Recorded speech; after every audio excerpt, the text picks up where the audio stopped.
दोस्तों good evening, नमस्कार। आप सभी का एक बार फिर से बहुत बहुत स्वागत है आप सभी के अपने यूट्यूब चैनल परीक्षा की शिक्षा में। आई होप कि आप सभी अच्छे होंगे, आपकी जो तैयारी है बढ़िया तरीके से चल रही थी। जो बच्चे क्लास में फर्स्ट टाइम पहली बार नए उन सभी को बता देगा हमारे चैनल पर की बीएड परीक्षा 2024 की तैयारी रेगुलर बेसिस पे करवाई जाती है। जिसे भी तैयारी पूरी करनी है चैनल को जो है सब्सक्राइब करके हमारे साथ जुड़ जाएगा, उसके बाद बेल आइकन है उसको ऑन कर लेंगे। और ये जो क्लासेस है सिर्फ बीएड वालों के लिए नहीं है, आपके डीएलएड वालों के लिए भी ये जो क्लासेस है इंपॉर्टेंट है। ठीक है, तो डीएलएड में भी आपके ऐसे ही क्वेश्चन पूछे जाते हैं। जो भी डीएलएड का फॉर्म भरे उनके लिए भी क्लासेस बहुत ही इंपॉर्टेंट है। ठीक है, क्लास का समय देखिए, जीके जिसकी क्लास सुबह 10 बजे डेली, रीजनिंग की जो क्लासेस दोपहर को 1 बजे, कला की जो क्लासेस शाम को 4 बजे, और जो हिंदी की क्लासेस आती है शाम को 7 बजे आपको हमें चैनल देखने को मिलती है। तो हमारे क्लासेस और शेड्यूल इसको याद करके किसी टाइम पर क्लासेस से जुड़ना है, अपनी तैयारी को जो पूरा और कंप्लीट करना है। ठीक है, अगर आपको हमसे कुछ मदद करे, कुछ पूछना है, कुछ भी आपको डाउट है तो आप हमें इंस्टाग्राम पर मैसेज करिए। परीक्षा की शिक्षा का इंस्टाग्राम का पेज है, नीचे डिस्क्रिप्शन में इसका लिंक मिल जाएगा। ठीक है, अगर देखिए क्लासेस का पीडीएफ चाहिए तो पीडीएफ हमारे टेलीग्राम का चैनल ज्वाइन कर ले। परीक्षा की शिक्षा का टेलीग्राम का चैनल है, यहाँ पर डेली बेसिस पे जो आपका क्लास का अपडेट दिया जाता है, जिससे आपकी क्लास मिस नहीं होती है। ठीक है, तो आपका एग्जाम का भी जो अपडेट है आपको यहीं पे दिया जाता है। ठीक है, तो कुछ भी एग्जाम के रिलेटेड अपडेट आएगा उसके लिए आप हमें टेलीग्राम पर जुड़े रहिए। ठीक है, तो चलेंगे क्लास स्टार्ट करें। ध्यान से क्वेश्चन को देख के उत्तर देते हुए चलेंगे, सही से उत्तर का। ठीक है, 51 नंबर है, जल प्लावन भारतीय इतिहास की ऐसी प्राचीन घटना है जिसको आधार बनाकर छायावादी युग में एक महाकाव्य जो है लिखा गया, उसका नाम क्या बताइए। 51 पे 77। जल प्लावन जो है भारतीय इतिहास की एक ऐसी घटना है जिसको आधार बनाकर छायावादी युग में एक महाकाव्य लिखा गया, उसका नाम क्या है। तो उसका नाम जो है आपका साथियों आपका कामायनी है। ठीक है, और कामायनी के रचनाकार कौन है आप लोग हमें कमेंट करके बताइएगा। ठीक है, क्लियर सभी इसके बारे में। अगले क्वेश्चन बढ़ेगा आपका 52 नंबर है, शब्दार्थों सहित काव्यम यह उक्ति किसके बताइए। शब्दार्थों सहित काव्यम यह उक्ति जो है किसकी है। तो ये उक्ति जो आपका भामह भामह का है, जो आपका दिया गया सी विकल्प आपका आइडेंटिटी। ठीक है, शब्दार्थों सहित काव्यम यह उक्ति जो आपकी भामह की है, तो जो आपका दिया गया यहाँ पे सी विकल्प आपका आइडेंटिटी हो जाएगा। ठीक है, अगले क्वेश्चन में आपका 53 नंबर पर बताइएगा आइडेंटिटी क्या देगा। धाई आखर प्रेम के पढ़े सो पंडित हो। ठीक है, धाई आखर प्रेम के पढ़े सो पंडित हो, प्रस्तुत पंक्ति के रचयिता कौन है। तो आपका आइडेंटिटी हो जाएगा यहाँ पे कबीरदास जी, जो आपका दिया गया डी वाला विकल्प आपका राइट आंसर होगा। ठीक है, क्लियर सभी को इसके बारे में। ढाई आखा प्रेम के पढ़े सो पंडित होए, ये पंक्ति जो पंक्तियां हैं आपकी कबीरदास द्वारा रचित की गई हैं। ठीक है, अगले क्वेश्चन हम आपका देखेंगे 54 नंबर बताइएगा राइट आंसर का। चौपाई के प्रत्येक क्षण में कितनी मात्रा होती है, मैंने आपको कोई भी बताया। 11 होती है, 13 होती है, 16 होती है, 15 होती है। बताइए चौपाई के प्रत्येक क्षण में कितनी मात्रा होती है। तो पता ही चौपाई के प्रत्येक क्षण आपकी 16 से 16 मात्रा होती है। ठीक है, जो आपका दिया गया यहाँ पे सी वाला विकल्प 54 पे आपका राइट आंसर हो जाएगा। ठीक है, चलिए अगला क्वेश्चन देख लेते हैं आपका 55 नंबर बताइए राइट आंसर का। भक्तिकालीन कवियों में एक ऐसा ख्याति लब्ध रचनाकार भी था जो अपने काव्य में लोकव्यापी प्रभाव वाले कर्म और लोकव्यापिनी दशाओं का के वर्णन में जो है माहिर था। वह कौन था बताइए। भक्तिकालीन कवियों में एक ऐसा ख्याति लब्ध रचनाकार भी था जो अपने काव्यों में लोकव्यापी प्रभाव वाले कर्म और लोकव्यापिनी दशाओं के वर्णन में माहिर था। कौन था वो। तो आपका राइट आंसर हो जाएगा साथियों तुलसीदास जी थे, जो आपका दिया गया यहाँ पे सी वाला विकल्प आपका राइट आंसर होगा। ठीक है, क्लियर सभी को इसके बारे में। ठीक है, चलिए अगला क्वेश्चन देखिए आपका 56 नंबर है। रसिक प्रिया के रचयिता कौन बताइए। रसिक प्रिया के रचयिता कौन है। तो रसिक प्रिया के रचयिता की अगर बात कीजिएगा साथियों यहाँ पे केशव दास जी हो जाएंगे, जो आपका ये विकल्प देगा आपका राइट आंसर होगा। ठीक है, क्लियर है। अगला क्वेश्चन देखिए आपका 57 नंबर, कुटज के रचयिता कौन बताइए। कुटज कुटज के रचयिता कौन है। तो कुटज के रचयिता आपके हो जाएंगे हजारी प्रसाद द्विवेदी जी, जो आपका दिया गया बी विकल्प आपका सही उत्तर हो जाएगा। ठीक है, क्लियर होगा इसके बारे में। चलिए अगला क्वेश्चन देखिए आपका 58 नंबर बताइएगा राइट आंसर होगा। मसी कागद छुए नहीं कमल गही नहीं हाथ, प्रस्तुत पंक्ति के रचयिता कौन बताइए। मसी कागज छुए नहीं कलम गही नहीं हाथ, इसके रचयिता कौन है। तो इसके रचयिता जो है आपके हो जाएगा साथियों आपके कबीरदास जी, जो आपका दिया गया यहाँ पे सीला विकल्प आपका राइट आंसर। ठीक है, मसी कागज छुए नहीं कलम गही नहीं हाथ, तो इसके जो रचयिता आपके कबीरदास जी हैं, जो आपका सेल ऑप्शन देगा आपका यहाँ पे राइट आंसर। अगले क्वेश्चन बढ़ेगा आपका 59 नंबर, चंदन विष व्यापत नहीं लिपटे रहत भुजंग, इस पंक्ति के रचयिता में चंदन विष व्यापत नहीं। ठीक है, चंदन विष व्यापत नहीं लिपटे रहत भुजंग, इस पंक्ति के रचयिता कौन है। तो इस पंक्ति के रचयिता आपके जो है रहीम दास जी हैं, जो आपका दिया गया यहाँ पे डी वाला विकल्प आपका राइट आंसर हो जाए। ठीक है, क्लियर सबको इसके बारे में। चलिए अगला क्वेश्चन में देख लेते हैं आपका क्या देगा। 60 नंबर है, जब जब होए धर्म की हानि बाढ़ही असुर अधम अभिमानी, इस पंक्ति के रचयिता को बताइए। जब जब होए धर्म की हानि बाढ़ही असुर अधम अभिमानी। इस पंक्ति के रचयिता कौन है? तो इस पंक्ति के रचयिता आपके तुलसीदास जी हैं, जो आपका दिया गया यहाँ पे बी वाला विकल्प आपका राइट आंसर है। ठीक है, क्लियर है। अगले क्वेश्चन बढ़ेंगे, एक सेकंड में बताइएगा आंसर। राजगृह में कौन सा समास विद्यमान है? राजगृह, इसमें कौन सा समास विद्यमान है? तो राजगृह, तो यहाँ पे आपका समास हो जाएगा तत्पुरुष समास। ठीक है, राज्य का गृह। ठीक है, तो जो आपका दिया गया यहाँ पे ये वाला विकल्प आपका राइट आंसर है। ठीक है, यहाँ पे आपका तत्पुरुष समास लगा। अगले क्वेश्चन बढ़ेंगे आपका, देखिए कामायनी किसकी रचना? मैंने अभी आपको पूछा था, तो देखिए कामायनी किसकी रचना है, आपका क्वेश्चन भी यहाँ पे आ गया। तो कामायनी जो आपकी देखिए जयशंकर प्रसाद की रचना है, याद रखिए। ठीक है, तो आपका सी वाला विकल्प देखिए आपका राइट आंसर हो जाएगा। ठीक, क्लियर है। अगले क्वेश्चन बढ़ेंगे आपका, देखिए 63 नंबर बताइएगा राइट आंसर। इतिहास शब्द का शुद्ध विशेषण क्या बताइए? इतिहास शब्द का शुद्ध विशेषण, तो इतिहास का शुद्ध विशेषण आपका ऐतिहासिक होता है, ऐतिहासिक, जो आपका दिया गया यहाँ पे डी वाला विकल्प 63 पे आपका सही उत्तर हो जाएगा। ठीक है, अगले क्वेश्चन बढ़ेंगे 64 नंबर बताइएगा राइट आंसर। महात्मा गांधी अंतर्राष्ट्रीय हिंदी विश्वविद्यालय का मुख्यालय कहाँ पर बताइए? महात्मा गांधी अंतर्राष्ट्रीय हिंदी विश्वविद्यालय का जो मुख्यालय है कहाँ पर है? तो आपका राइट आंसर हो जाती है वर्धा में, वर्धा, जो आपका दिया गया यहाँ पे डी वाला विकल्प आपका सही उत्तर हो जाएगा। ठीक है, महात्मा गांधी अंतर्राष्ट्रीय हिंदी विश्वविद्यालय का मुख्यालय जो आपका वर्धा में है। ठीक है, अगले क्वेश्चन बढ़ेंगे 65 नंबर, उत्तर दीजिएगा राइट आंसर। राजेंद्र कुमार द्वारा संपादित पुस्तक आलोचना का विवेक किस विधा से संबंधित है बताइए?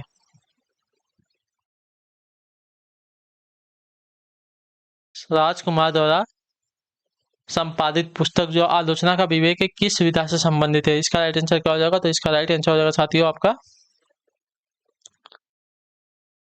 एक मिनट, आलोचना से। ठीक है, आलोचना का विवेक है तो आलोचना से संबंधित हो जाएगा। इसमें जो विद्या लगी है आलोचना की विद्या लगी है, तो जो आपका दिया गया सी वाला विकल्प आपका सही उत्तर हो जाएगा। ठीक है, क्लियर सभी को।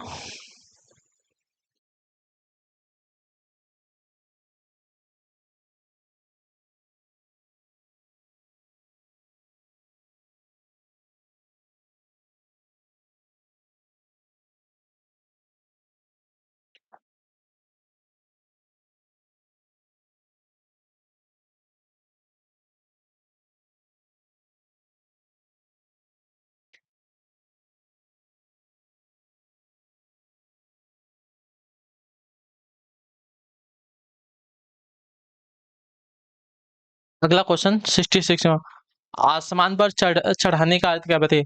आसमान पर चढ़ाने का अर्थ क्या होता है? तो देखिए आसमान पर चढ़ाने का अर्थ होता है अत्यधिक प्रशंसा करना किसी की। तो जो आपका दिया गया डी वाला विकल्प आपका है, आप किसी की प्रशंसा करते जाइए, देखिए वो आसमान पर चढ़ते जाएगा, कहता है ना। तो जो आपका दिया गया डी वाला विकल्प आपका राइट आंसर है। ठीक है, अगले क्वेश्चन बढ़ेंगे आपका 67, वीर गाथा काल के सर्वश्रेष्ठ कवि माने जाते हैं कौन बताइए? वीर गाथा काल के सर्वश्रेष्ठ कवि कौन माने जाते हैं? तो आपका राइट आंसर हो जाएगा साथ ही यहाँ पे चंद बरदाई, जो आपका ये वाला विकल्प देगा आपका राइट आंसर हो जाएगा। ठीक है, क्लियर है सभी को। अगले क्वेश्चन बढ़ेंगे आपका 68 नंबर है, पृथ्वीराज रासो के रचनाकार कौन थे? पृथ्वीराज रासो के रचनाकार कौन है? तो पृथ्वीराज रासो के रचनाकार आपके चंद बरदाई जी हैं, जो आपका ये वाला विकल्प देगा आपका राइट आंसर। ठीक है, क्लियर है। यहाँ पे आपका क्या वीर गाथा काल के सर्वश्रेष्ठ कवि आपके चंद बरदाई माने जाते हैं, और पृथ्वीराज रासो के रचनाकार भी आपके चंद बरदाई जी हैं। ठीक है, अगले क्वेश्चन बढ़ेगा 69, कबीर दासा की भाषा क्या थी? मैंने आपको पढ़ाया था। तो कबीर दास जी की भाषा आपकी सदुक्कड़ी भाषा थी, जो आपका दिया गया यहाँ पे ये वाला विकल्प आपका राइट आंसर होगा। ठीक है, अगला क्वेश्चन 70, शिवा बावनी के रचनाकार बताइए? शिवा बावनी के रचनाकार कौन? देखिए शिवा बावनी के रचनाकार आपके हो जाएगा साथियों यहाँ पे कौन? तो आपका राइट आंसर हो जाएगा साथियों यहाँ पे भूषण जी, जो आपका दिया गया यहाँ पे सी वाला विकल्प आपका सही उत्तर। ठीक है, शिवा बावनी की रचना का आपका भूषण जी हो जाएंगे। अगले क्वेश्चन में आपका 71 नंबर बताइएगा राइट आंसर, भक्ति काल की रामाश्रयी, भक्ति काल की रामाश्रयी शाखा के निम्न में से कौन से कवि बताइए? भक्ति काल के रामाश्रयी शाखा के निम्न में से कौन से कवि हैं? तो आपका राइट आंसर साथियों तुलसीदास जी कवि हैं। ठीक है, जो आपका दिया गया यहाँ पे डी वाला विकल्प आपका राइट आंसर। ठीक है, भक्ति काल की रामाश्रयी शाखा के सूरदास जो है कवि हैं, तो जो आपका दिया गया डी वाला विकल्प आपका सही। तो अगला क्वेश्चन 71 पे बताइएगा राइट आंसर का, भक्ति काल में ऐसा कवि हुआ, ठीक है, भक्ति काल में एक ऐसा कवि हुआ जिसने अपने भाव व्यक्त करने के लिए उर्दू, फारसी, खड़ी बोली आदि के शब्दों का जो है मुक्त प्रयोग किया था, कौन था? तो इसका राइट आंसर हो जाएगा साथ ही यहाँ पे कबीरदास जी, जो आपका दिया गया यहाँ पे डी वाला विकल्प आपका सही उत्तर। ठीक है, भक्ति काल में एक ऐसे कवि हुए जिसने अपने भाव को व्यक्त करने के लिए उर्दू, फारसी, खड़ी आदि के शब्दों का जो है मुक्त प्रयोग किया था, तो आपके कबीरदास जी थे। ठीक है, क्लियर है। अगले क्वेश्चन बढ़ेगा आपका 73 नंबर। हिंदी का प्रथम गद्यकार कौन है? बताइए हिंदी के प्रथम गद्यकार कौन है?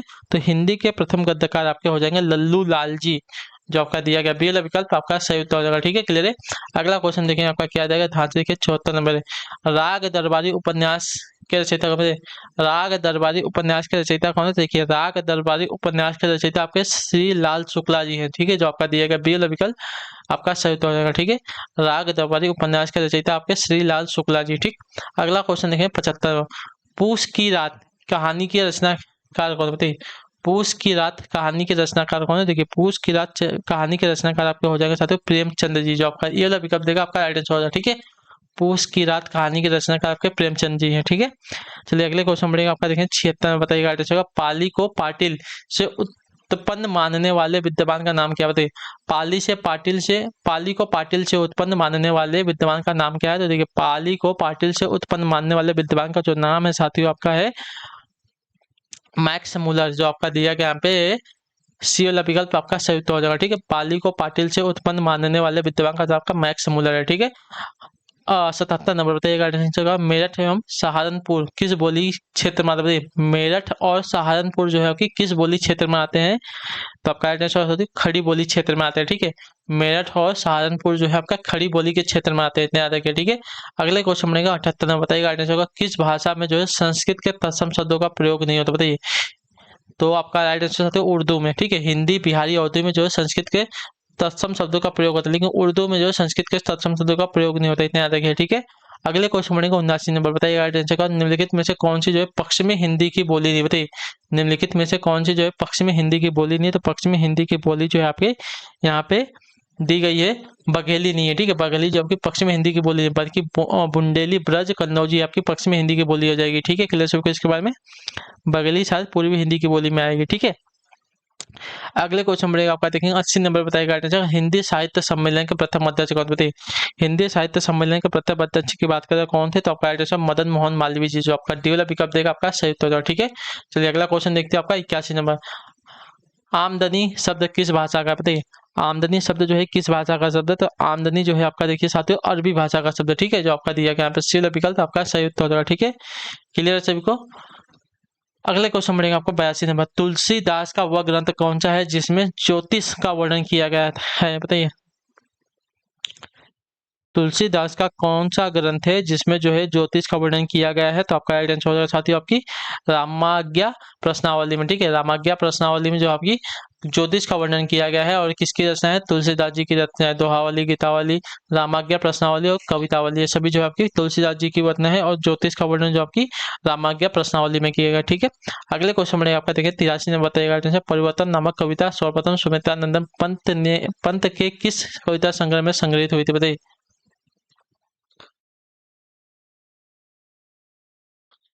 तो आपका राइट आंसर हो जाएगा साथी यहाँ पे पल्लव में, जो आपका ये वाला विकल्प देगा आपका राइट आंसर होगा। ठीक है, परिवर्तन नामक कविता जो है सर्वप्रथम सुमित्रानंद पंत के किस कविता संग्रह में संग्रहित हुई थी? पल्लव नामक कविता संग्रह में संग्रहित हुई थी। ठीक है, परिवर्तन नामक कविता। अगले क्वेश्चन बढ़ेगा आपका देखिए 84 नंबर। दिए गए विकल्पों में से वर्तनी की दृष्टि से शुद्ध शब्द कौन सा? बताइए दिए गए विकल्पों में से वर्तनी की दृष्टि से शुद्ध शब्द कौन सा है? तो आपका राइट आंसर हो जाएगा साथ ही यहाँ पे शुद्ध शब्द हो जाएगा कौन सा? सामान्य। सामान्य जो आपका देखिए शुद्ध शब्द जो आपका दिया गया बी वाला विकल्प आपका राइट आंसर होगा। ठीक है, क्लियर है सभी को इसके बारे में।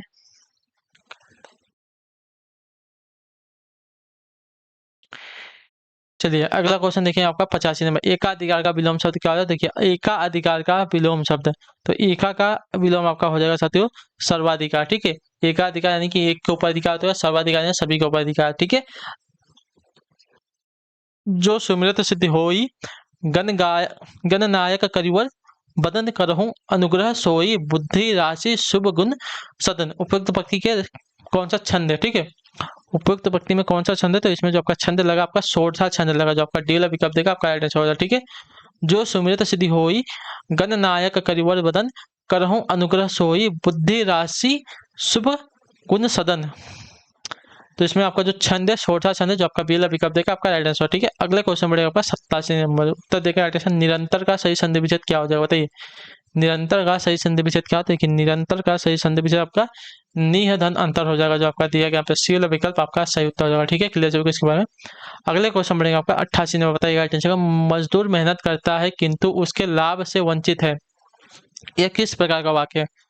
तो यह जो वाक्य हो जाएगा साथियों आपका संयुक्त वाक्य हो जाएगा। ठीक है, मजदूर मेहनत करता है किंतु उसके लाभ से वंचित है, यह कैसा वाक्य है? तो आपका संयुक्त वाक्य हो जाएगा, जो आपका दिया गया सी वाला विकल्प आपका संयुक्त हो जाएगा। ठीक है, क्लियर सभी इसके बारे में। चलिए अगले क्वेश्चन बढ़ेगा आपका, देखिए 89। बहुत पढ़ी लिखी महिला, इस वाक्य के लिए एक उपयुक्त शब्द का चयन करना है। ठीक है, बहुत पढ़ी लिखी महिला के लिए एक आपका उपयुक्त शब्द कौन सा हो जाएगा? तो बहुत पढ़ी लिखी महिला को जो आपका देखिए क्या कहते हैं? विदुषी कहते हैं, जो आपका दिया गया यहाँ पे बी वाला विकल्प 89 पे आपका राइट आंसर हो जाएगा। ठीक है, क्लियर सभी को इसके बारे में। चलिए अगले क्वेश्चन बढ़ेगा आपका, देखिए 90 नंबर है। निम्नलिखित विकल्पों में से तद्भव शब्द का चयन करना। ठीक है, तद्भव शब्द शांति है, सांस है, गणना है, दंत है। तो इसमें से आपका तद्भव शब्द हमको बताना। तद्भव शब्द आपका देखिए सांस हो जाएगा, सांस जो आपका दिया गया यहाँ पे बी वाला विकल्प आपका राइट आंसर। ठीक है, शांति, गणना, दंत आपका कैसा शब्द है? तत्सम शब्द है। ठीक है, तद्भव शब्द क्या होता है? तो जो संस्कृत के ऐसे शब्द जो कि परिवर्तित होकर हिंदी में आते हैं उन्हें जो है तद्भव शब्द कहते हैं। और तत्सम क्या होता है? तो संस्कृत के ऐसे शब्द जो बिना किसी परिवर्तन के ज्यों के तो प्रयोग में आते हैं उन्हें क्या कहते हैं? तत्सम शब्द कहते हैं। ठीक है, 91 नंबर है।